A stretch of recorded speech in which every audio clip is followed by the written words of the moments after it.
Okay, so I think we are live. Let me see. Can you hear me, Corinne? Corinne, yes. Corinne, sorry about that. All good. I can hear you loud and clear, Eileen. All right, so I'm just exiting out of my email so I know where I'm. Here we go. So I Okay. think we are live on Facebook. Okay. So hi, everyone. My name is Eileen Carlucci. I'm with Corinne Coppola. And thank you so much for being here tonight. I so appreciate it. Actually, Corinne, I had someone cancel and she like just jumped on it. Like, sure, absolutely. We just met and we had a call the other day and I'm just getting to know her. And I was so blown away by her. So thank you for coming on tonight and sharing. And I'm going to share in a minute with everyone, what we're going to be talking about, some good stuff. But my name is Eileen Carlucci, Redesign Your Life Coach. And welcome to Conversations with Eileen. Actually was doing conversations with Eileen for a while, and then I stopped for a little bit. So I'm back again. I'm so happy to be back and having Corinne as my guest tonight. And what I love about Conversations with Eileen is we, interview powerful female entrepreneurs making such a big difference in the world with their businesses and in life, showing up so powerfully. And what I love about this is we're going to be talking about restarting your life and redesigning and reinvention. And aren't we all really doing that right now? So Corinne's going to share that also, her reinvention restart story about her business and really just, we have a lot to share, a lot to talk about. So Corinne, first of all, thank you so much. And let's just start off with, introducing yourself and telling us about your business first. Sure. Well, it's such an honor to be here, Eileen, and I was absolutely thrilled. I mean, it was sort of like the universe, God was like, here you go, So Yeah. I'm really thrilled to be here. It was meant to be. So I started my business in October of 2019. Everybody knows what that timing might have done. Mm-hmm. So I work with women and families recreating how their family systems are operating. So perhaps in their history, that there was anxiety or patterns of anger or abuse or addiction. And I really help them break out of those cycles and create more connected and healthy and loving relationships. So that, women, there's a lot of women, a lot of us walk around with our insides not matching our outsides. So I really help to recalibrate that for people. Yes. And that is so huge to be able to provide that for someone because we hang on to so much of our past and you really can't create anything new if you're hanging on to all that and all that pain. And so what you do, you are such a contribution to people, really. So thank you, Eileen. So awesome. Well, so awesome. I mean, how everything sort of came about is because I went through 15 years of recovery, through divorce, through a lot of history of addiction and abuse in my own family. And it doesn't have to take 15 years. So really, I've culminated a lot of my learnings and my experience to help others so that they can see quicker applications, quicker changes in their life. Right. So what did you, so when you said 15 years, so why did it take, just that you didn't get help or? Well, no, that I got a lot of help. So, okay. I'm about to be 55, double nickels next week. Yeah. Thank you. So when I was 40, I had some pretty traumatic memories surface of being sexually abused when I, as a child. And it really threw me. I thought I was going crazy. This is before the Me Too movement. There weren't a lot of resources. A lot of grace got me to the Women's Center in Vienna, Virginia. And it really helped me on my road to healing. And from there, I found I had been practicing some yoga, some mindfulness and meditation, but I went through a lot of different talk therapy, body consciousness. And recently I got certified in internal family systems. And with everything that I've learned over the years, I've really just taken the best of everything, so that it doesn't have to hold us back. Like, I want to say to you about, like, I love that you're making a comeback with these conversations with Eileen, because like one of the lines I've heard through my journey has been like, the setbacks are setups for our comebacks, and that really kept me going for a while, these Oh, little yeah. What is that quote? This comeback's always better than the setback. I love that. Yeah. No, how true. How true. Wow. Don't you love that? Like, everything you learn in your journey, like, you can help people.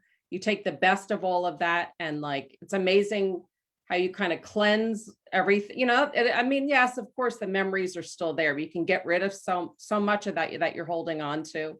And then just be able to help people, like with all your training that you've done. So I really, I want to give hope to so many people. Like, you don't have to stay stuck. Like, you don't, like, it doesn't have to be your story. Like, your thoughts really make your world, right? So there, we try and control them, but if we can just notice them and then change the direction, which we do have control over, right? Yes. Like, one of the quotes that I use often is by Viktor Frankl, a Holocaust survivor. I don't know if you're familiar with his writings. Yes, right? He wrote, between stimulus and response, there's a space, and in that space is our freedom. So, when we pause and we can make a different choice, and it doesn't always happen overnight. It's like the littlest thing, like, this, Eileen, right? The littlest things in our habits can change our lives. Exactly. And we can choose, right? We do have a choice. We have a choice. Yes. And sometimes it feels, and I want to say this, like, sometimes it feels like we don't have a choice. Exactly. And I get that. And that's also part of the process, is like being in that dark place. Exactly. We think this is the way it is, and it's not changeable, and we have a choice in everything, right? So, right. Yes. So when you went through that, like, horrible experience, and then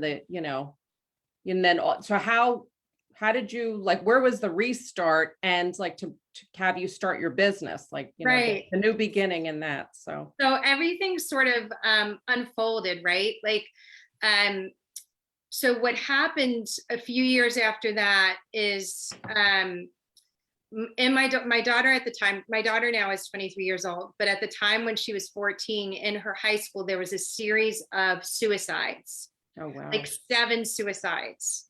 And the CDC had proclaimed it a suicide cluster. And I knew that I had these mind-body skills. And I was like, if we can get these skills to these young people so that they understand that the stories in their heads are not realities, like, this is not like, a permanent decision does not need to be made via impulse, right? Exactly. For whatever story or movie is playing in our heads. So I really, in 2014, helped mindfulness be integrated into the schools in Northern Virginia. So I worked with them for 4 years. And then from there, I transferred my skills and worked in a recovery center, and also was an adjunct professor at GW, and started to consult and see clients on the side. And then the recovery center started to have some financial issues. So that's sort of when I transitioned into, an opportunity presented itself to get an office space in McLean. I was a member of the Safe Community Coalition, and things just blossomed from there. And I had my first open house in January of 2020. And then we all know what happened in March of 2020. I had put a deposit down to run a retreat. I also have worked on retreats for a number of years. Like, one of the first things that I did for my healing was I attended a retreat, a weekend retreat for women survivors of sexual and domestic violence. And then I wound up co-leading that retreat for 10 years. So, there's always beauty, right? Beauty out of the storm. So one thing led to another, and that's really how I've done some work in schools, some work with parents, some work with teens, because I really have this passion for helping families rewrite their history. So I work with young adults as well as moms. So wow. So it's not just women, so young adults, but young adults as well. Yeah. And that is really, so great. Yeah.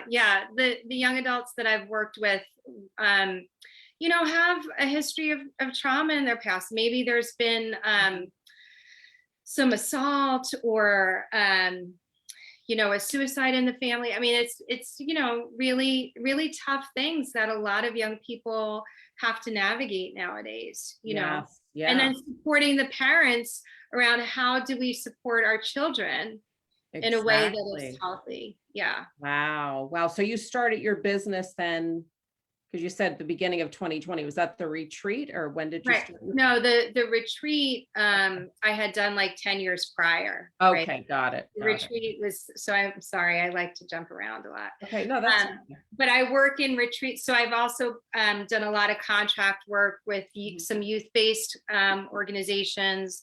One of them called Our Minds Matter, which is a mental health teen run in all the schools in Fairfax County. So I've done a lot of work with them over the years. And then another organization called Inward Bound Mindfulness Education that run teen and young adult retreats. So wow. Yeah, I've had my fingers in a lot of things. Yeah, no, I love it. So you do the retreat. So is it more like one-on-one coaching, or do you do group coaching? It's probably more one-on-one. Yeah, I do more one-on-one sessions, individual sessions, and then I'm looking to do in early 2022 more of a membership circle, and I've already booked a site for my first group retreat of 2022, a small group retreat in March. And then also my big thing that Eileen, was that I am a recent empty nester. So I know everybody's like, ooh, right? Yeah, it's like mixed emotions. It's like, really, I don't know if I like this. I felt the same way. I get it. Yeah. Exactly. You're used to being a mom and your kids always being there. So it is kind of like, what do I do now? Right. Until you like redesign the next part of the next chapter, right? Well, that's what what naturally loaned itself. Like I will say, in the summer of 2020, I started really having quite a struggle, with depression, and things were just, not good. The time of life that it is. My child was leaving. I had, or my youngest child was going to leave in a year. I didn't know what I was going to do, right? A recent romantic relationship had broken up. And it just seemed that everybody around me had a plan and I had no plan. Yeah. And then one of my friends owns a cottage in Chincoteague, Virginia. And she said, why don't you go there? And I said, okay, absolutely. And she said, how long can you get away? And I said, I don't know, a couple of days. She goes, it's open for 2 weeks. So Eileen, I took 10 days. Now I worked from her cottage, but it was such a lovely experience. I mean, clients started to come out of the woodwork. I was teaching, right? Because I was in the flow. And then I went home. That was like the end of September of 2020. I went home and I couldn't stop thinking about Chincoteague. And I came back to visit in over Thanksgiving weekend, the Friday and Saturday of Thanksgiving weekend. And I was like, maybe I have to buy a house there. And one of my friends said, slow the bus down. Why don't you rent? So I got in touch with a friend, recommended a realtor. And it was like, ding, ding, ding, ding. I mean, everything sort of fell into place so lovely. Came out, saw our cottage in March, signed on the dotted line, and have a long-term rental from September so I upped and moved my life in Northern Virginia from September of 2021 till April, I'll be here, of 2022. I sold a lot of things, gave a lot of things away. I moved into a furnished place. I blew up my life, Eileen. My youngest child went to college and I blew up my life. Wow. I'm redesigning my life as I love it. I love yeah. those redesign your life Yeah. stories. It's the best, right? Yeah. And there's something really magical about midlife. It's scary, right? Because we're kind of sandwiched in between aging parents or parents passing away, kids leaving the nest. And then like, well, should I start that business? Is this financially smart to do this? Or, but it's the perfect time. Like it's the perfect time to really create an amazing, powerful chapter, right? So, Right. And it's yeah. something I will say, I've been divorced almost 5 years now. Okay. And when I was married, we had always said, oh, we're gonna do a lot more traveling when the kids go off. Yeah. And so I had this, like, I knew the seed had been planted in me. Mhm. And I said to myself, I want to take the year after my youngest graduates, I want to take that year and be as flexible as I can be, because I'm never going to be able to do that again. So I'm giving myself, in my mind, I've given myself the year. I'm still doing my business. It's portable from wherever. Thank goodness for the pet. There's always silver linings, right? Yeah, you have that laptop and go lifestyle, which I love, right? Exactly. You could go there, you could go anywhere, right? Yeah. Yeah, That's what the pandemic has done. So oh, wow, that's so amazing. It must be beautiful down there too, I'm it sure. really, I would say that I never thought that I would be. So I'm from Long Island, New York originally, and lived in DC. I'm a Jersey girl, so there we're we from go. the same neck of the woods up there. So I never thought I'd live in a rural place. Yeah. I live in a place where there's 3 stoplights. Wow. And I am so happy. Yes. And it took me, listen, this is funny too. Like I couldn't figure out where my mailbox was. So I go to the post office and I said, well, I don't see a mailbox on my thing. And she said, well, you might have to go. And I'm like, that doesn't make sense. The realtor said that I could use the address. So they called the post person from the back of them, and the post person came out. She goes, actually, honey, it's across the street, because I live on a U, like it's sort of like, so it was just funny. Like I couldn't even find the mailbox when I got here. Oh my gosh. So, but I love it here. I love it here. I'm getting to know people, I mean, it is hard. It is hard because I'm learning about myself. I haven't lived by myself since I was in my early 20s, because I got married when I was in my mid 20s. And so it's been a long time. It's an adjustment. I've been there myself, but you get used to it. It's actually kind of nice after a while when you get used to it, right? It's almost like you're on a sabbatical, right? In a way, like, and clients are coming and you're cleansing and releasing and getting rid of stuff that that was your old life. And that was my old life. And the transition is, there's a lot of grief that goes along with this. And yeah. And I get it. Yeah. It's right below the surface. And I've been able to take some space and, really be with it, and because the mothering doesn't end, it just changes. Yes. Right? I mean, just changes. It is. It's like, I remember driving when I left my kids at college and driving home, and I felt sick to my stomach. Like I was like in the pit of my stomach. It is a grief, because like you come home and there's nobody coming home from school, or you're not driving anywhere or going to a game, and you're like, what the heck is this?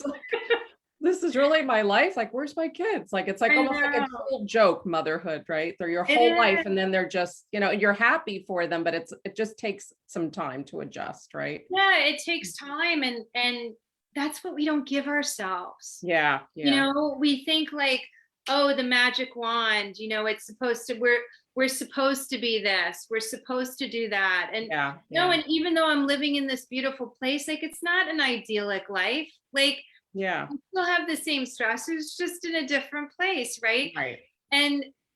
But it's possible. This is what I want to like say, that really, like, what I listened to was my intuition, right? Like I felt like there was something in me, Eileen, that I felt like if I stayed in Northern Virginia, there'd be a part of me that died. Like, right. Like I might move back, right? I might move back. That's definitely in the cards. But for now, I knew I had to do this. And I had the same feeling when I moved from New York, so I was living in New York City and working for Bloomingdale's in my early 20s. Oh, wow. And I just knew that I wanted to get out of the city. There was just like this internal, I didn't talk to anyone. I didn't talk to my parents, no friends. I didn't have like this, committee. I just went into my boss and I was like, there's a position down in DC that I'd really like to interview for. She's like, you sure? I'm like, yeah. And that's how it happened. I mean, I had friends from college who lived down in DC, so that made it easier. Yeah. But it was that, like, and these little voices we ignore or we stifle or we push away. Mm-hmm. And, I realize how privileged I am to be able to follow that. And I want to say that the cost of living here is, 60-70% of what it was in DC, Yes. So, well, you created this, right? This is what you wanted to do and you went for it. So that's, I really acknowledge you for that, because it's not easy, right? You had a lot of change, divorce, kids leaving the nest, starting a business, like moving to a whole new place, selling your house. Like that's a lot, right? So it was just, it was, yeah. I definitely had the WTF moments, like what am I doing? What am I doing? What have I done? It definitely was. But then God shows up, in the sense like somebody was kind, or like I call them Christmas morning moments, where like I got a client here in Chincoteague, and they brought me farm fresh eggs one day. And then, another friend who I'm teaching yoga again, which I haven't done for years, she says to me, I was having guests, and she said, oh, don't get a charcuterie board. I have some chutney and some fig spread at my house that I grow from my figs and my plums. And I'm like, really? People are just so kind, really. Like you meet people on your journey of life. Like, isn't that amazing? Like you would have never had this experience or met these people, or how amazing is that? So, well, I will see if anybody wants to ask some questions, but I did want to ask you, like, we're all, still, we're not out of this pandemic yet, right? And we've all been like 18 months. This has not been easy.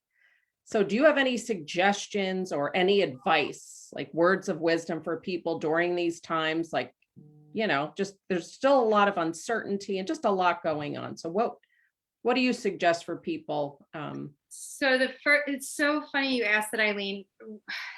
My answer that comes up like intuitively is to get outside. And it might sound so simple, but what happens, and I remember, I try and get outside every day where I am, even if it's rain. Like it's been stormy here some days over the last couple of weeks and really cold, but going out, and I'm lucky that I have a dog that I can, that forces me to get outside. But even if you can get outside for 10 minutes, 5 minutes, bundle up. Even if you just go on your porch or right outside your front door, it really can shift your perspective. So you go outside, you feel your feet on the ground, you feel the air on your skin, you take a few deep breaths, and you turn around and you go back in. Just that simple act changes your mindset. It really does. Wow. I love that. Yeah. Because we forget, we get caught up, we get on our screens, we get tired. Get the schlumpadinka, going. Yes. And we forget. So even like standing up, like making sure that we're getting up every 25 minutes. There's a great app. It's the Tomato Timer app. Okay. And it's based on the Pomodoro method. And really, you're much more productive if you work for 25 minutes and take a 5-minute break, work for 25 minutes. So those two things, like making sure that you're getting up every 25 minutes and that you get outside at least once a day. Yes. that alone, those little changes, especially, I mean, daylight savings kicks our butt. Oh, I know. For I'm like, is me, it really dark at 5:30 or whatever? I know it's, and I Yeah. mean, how many years have we been doing it, Eileen? And I know it's hard like, to adjust to, right? Yeah, it is. It's like, oh, yeah, winter is yeah. on its way. Yeah, and it gets cold, and well, at least here in Virginia, right? Not It gets everywhere, cold but down here. Yeah. yeah. Yeah. I'm on the Um, eastern shore of Virginia. So yeah, so if anyone would like to ask any questions to Corinne, about anything, and while we're, see if any comments come in. So how could someone work with you? Like, so I know you said you work with kids and mostly women. You do work with mostly men as women. well. Yeah, I have worked with some men, but it's mostly women because my focus is really on changing the family. And if you think about it, like we really set the temperature and the tone of the home, just like the teachers set the temperature of the classroom. And Yeah. so we get to choose whether we're going to be the thermostat or the thermometer. Oh, I love And the that. thermometer, we take the temperature, right? Which means like we're sort of the result of our circumstances, right? But if we're the thermostat, we're setting the intention, and like, because like anxiety is like secondhand smoke, right? It really is. Yeah. And think of the difference in your life when you are greeted by somebody who is all swirled up, like you can even feel it, even if they're Feel not their energy. Yeah. right. You feel the energy. There is such a thing. And then versus someone who like, oh, they have the softness around the shoulders, they're not all tight. There is a difference. Oh, yeah. And we have the ability to like lock ourselves in a room until we can better collect ourselves. One of the things that can really be negatively impact those around us is by not being authentic with how we're feeling. Yeah. So a child or a partner, comes in the room and says, is something bothering you? And you say, no, I'm fine. I'm fine. And they know, and it's not fine. Right. That person's going to leave the room and wonder what they did. Right. And they'll make up a story about it. Even right. And exactly. And this is how the stories happen. Yeah. And then we react from these stories. Yeah. And then it starts this whole cycle. So the more that we're able to set the temperature within ourselves, like instead of putting the oxygen mask on, what I say is like the heart pumps blood to itself first. Right. So really taking serious care of yourself and saying no more often than you say yes. Exactly. Unless the yes is to things that really bring you contentment and joy. I got it. Yeah, there really is an impact when you don't tell someone what's going on and you just kind of withhold, right? Right. There's a huge impact on people because then their mind, like, what are they upset about? They don't know. And then there's just, it's like a bad energy and, And we think we go back to the old stories. Oh, I'm in the way. I'm bothersome. I must have done something. Exactly. Where instead it can just be, I had a really hard interaction with somebody at work. I'm really having a difficult time with a friend. You don't have to go into the story. Exactly. And you don't have to get all like defensive, like just say, this is what happened. This is how I'm feeling right now. And just share. Right. Right. Exactly. Right. Exactly. Yeah. Yeah. No, that is so awesome. So let me see if I have 2 comments here. Oh, okay. So I see Tina. Hi, Tina. Tina Barty. Jennifer said, so glad I caught the live. Love the conversation. Thank you, Jennifer. And then Susan says, do you have any favorite books to share? Oh, that is a really good question. So a book I'm reading right now is rereading is called The Body Keeps Score by Bessel van der Kolk. I'm reading it actually with the Sage Sisters, which is a organization based in Northern Virginia, but they have reach obviously virtually. So the Bessel van der Kolk, I really like that book. There's also another, this might sound random, but I love Rachel Naomi Remen's book, Kitchen Table Wisdom. It's like little vignettes and stories that are really impactful, just about how to live with kindness, right? And the impact that kindness can have on other people. Yeah. I also like Places That Scare You by Pema Chandran. So there's a lot of different, it depends on what you're looking for in terms of that question. I hope that it was helpful. I don't know if you're looking for more like parenting books or life books, but those are some of my favorites. Yes. So, so any other questions? So while I'm seeing if there's any more questions, so again, so people either work with you one-on-one coaching, you determine the amount of time, right? Depending on, you know, and then, and so how can they find to work with you? I can leave what, your website or? Leave my website. So I'm shifting the way I work a little bit. So what I've done in the past is I've done like a 20-minute discovery call. But what I'm shifting to is more of a model of, hey, I really want to help people. I want to give you your first session free, you know? So, and there's absolutely no obligation. I am never going to do like the sales pitch, like you've got to buy a package and blah, blah, blah. No. I really want to help people and give them the tools so that you can experience the work that I do. So that's one avenue that I work with people. I will be doing a membership circle in January. And then on top of that, I am doing VIP private and semi-private retreats while I'm here. So having one-on-one or one-on-two. I just had my first one in late October and very successfully. So whether you wanted to come and work on a professional project, or maybe a mother-daughter wants to come, or two friends want to come, like there are two counselors in a local school that are looking to come out and do some personal and professional work together. So I'm excited about doing that. And I'm also going to have a small group retreat in West Virginia in March of 2022, March 18th through 20th. So wow. And isn't that nice that they get to come to your beach cottage? Yes. Yeah. Yes, I'm calling it like, do you want to be loved up? Come get loved up. So come get loved up. Come down. Yeah, that sounds amazing.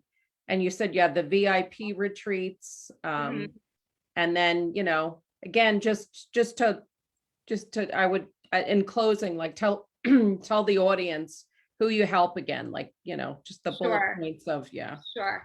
I work mostly with women, again, women who are really wanting to break certain patterning in their family history. So the family patterning might be anxiety, anger, abuse, or addiction, and really helping them create new ways of communication that are healthy and loving. And that we're voicing, right? How many times do we sweep things under the rug for the sake of the relationship? And then we're not living our truths, right? Oh, yeah. There are ways that we can say things that we state what we need, and then we let go of the outcome. Like, hey, this is what I'm needing right now. Like, even simply, Eileen, I'm in a small group program out of Rowan Tree. And it's a fabulous program. It's a 6-week program. And I missed the first week because I was on a silent retreat. And I had to come into the third session. And usually I like sit back, right? And let it play out. And then I'll get to speak. But I was so intent on, hey, I missed the magic seat. So would it be possible for me to share first and then present the material? Right. And they were so receptive. They were like, absolutely. Why don't you go first? That is not something that I'm used to doing, Eileen. Yeah. So it's as extroverted as I might seem, I have often taken a back seat, and there's no reason to play small. Yeah. The world needs you, right? now Well, more not than only ever. me, like, Yeah, but you as all a of us. powerful leader and like a coach and everything that you do. Yeah, like you can't be small, right? Because you have too much Right. to offer. Yeah. So, Thank you, Eileen. We yes, all have gifts to offer, and that's we what, do. We do. we do. I And tell this my is another, clients that too. Yeah, we you all know, have these amazing gifts to share. Yeah. absolutely. And as Esther Perel says, she Mhm. says, the quality of our lives depend upon the quality of our relationships. Yes. No truer words have been spoken, right? How Yes. many times do we have a disagreement with a child or a spouse or a friend or a boss, and we carry it around with us all day long? Oh, yeah. Sometimes for like Right? a week, it will let it fester. Exactly. And it's like we could just Over, let that go. We don't have to make all this heavy insignificance, but we want to hang on to, we choose to hang on to it, right? right. So there's a way that we can say things with Yeah. kindness Yeah. and strength. Yes. And just and bring it up, like to have a conversation without listen to me, da da da. Like just really just say, this is what bothered me. I'd like to talk to you and just having a mature conversation, you know. Right, right. I And love think what you said. That's what you really help women do that, like to be that, what did you say, the thermostat in the house, like the be able to thermostat, yeah, speak and yeah, I love that. Say that thermostat. again, the thermostat. The thermostat, the Yeah, thermostat in the home. Yeah, we yeah, want to yeah. be the thermostat. Because when you think about it, like we are, you know, we're the sun with all these other planets around us. All these other people are the planets. And the more that we can keep ourselves grounded, and it's not easy when you've had trauma, you know, like a history of trauma or any kind of thing, we tend to bring it to the forefront in our most personal relationships. And by Yes. using this modality called internal family systems, what happens is that the parts of us come up because they're protecting us from how we've been hurt in the past. So Right. if we learn ways to connect with those parts that have been pushed away, and we Okay. accept those parts in us, then we can be more like the thermostat in our home instead of the thermometer. Right. It's like the inner child, right? It's Exactly. always there, right? So Exactly. Exactly. yeah. Wow. So Susan, I said I'm gonna share. You got some thumbs up there. Everybody liked that. She said that website. So I will share that. I will copy and paste it in the yes. And then Jerry is watching. Hi, Jerry. So any words of wisdom and I mean, you shared so That much. was it. I Yeah, mean, yeah. be So the anyway, thermostat. I will share Corinne's website. You could check it out. All this, like all her, I think everything's on there, right? Is there information on your retreats, everything? Or they could just reach out and schedule. Yeah, a reach call. out because the Yeah. retreats are not on Okay. there yet. You know, Yeah. so but definitely reach out. Yeah. Well, thank you so much. This was so incredible. All the information you provided. I mean, and just the life that you created, right? Like you really reinvented yourself and like designed it how you want to live. Like I'm going down to Chinkatink. I'm going to get a beach cottage. My kids are raised, got rid of stuff, like have clients coming in and helping people around the globe. I mean, so amazing. So It's game on, ladies. We can game do on. it, right? Woo-hoo. Right, Eileen? You do. That's right. You Yes, do. I love reinvention. It's really fun. Exactly. Yes, so good for Exactly. you. Thank you so Thank much you for for being having my me. guest tonight. Thanks everyone for joining in. Have a super night and I'll see you here next week. Thank you. All right. Thanks, Corinne. Bye. Okay, bye.